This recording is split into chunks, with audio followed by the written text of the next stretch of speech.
Hello friends, welcome to week 10 of the Sabbath School Nugget. Jacob, Israel. First, I want to thank Pastor Bob for his diligent and faithful contribution to the Sabbath School Nugget. I enjoy his insightful thoughts on last week's lesson. Our lesson this week follows more of Jacob's story after leaving Laban and returning home. Jacob had to face his brother Esau, the victim of his treachery. What will Esau, so grievously wrong, do to his brother?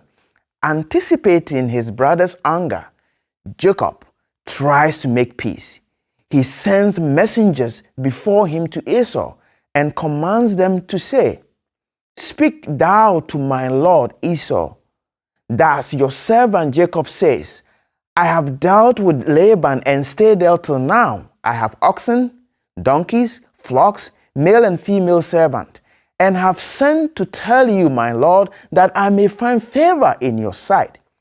But when the messenger returned to Jacob, they deliver a fearful message. "We came to your brother Esau, and he's also coming to meet you, and 400 men are with him." Esau isn't interested in making peace. Rather, he is coming to make war. Jacob was distressed, and understandably so. And in his distress, he turns to the Lord in prayer, acknowledging that he is not worthy of the least of God's mercy. And none of us are ever worthy of God's mercy. But what a comfort to know that no matter our situation, like Jacob, we can come to the Lord in our distress. That night, after doing what he could to protect his family, Jacob camped for the night. He is then suddenly attacked by a man who wrestled with him all night long. Jacob initially thinks he is fighting an attacker, perhaps one of Esau's men.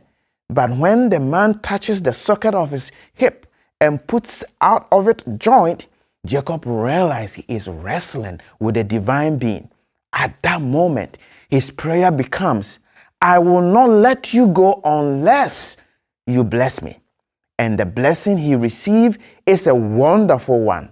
The angel says to him, "Your name shall no longer be called Jacob, but Israel. For you have wrestled with God and with men and have prevailed." The change of his name was evidence that Jacob had been forgiven and that he had wrestled with God and prevailed, that he was blessed. May we, like Jacob, learn to wrestle with God, to plead for his blessing, to abide in his presence until we receive that blessing. And that is the nugget. Thank you for stopping by. Study your lesson. See you tomorrow.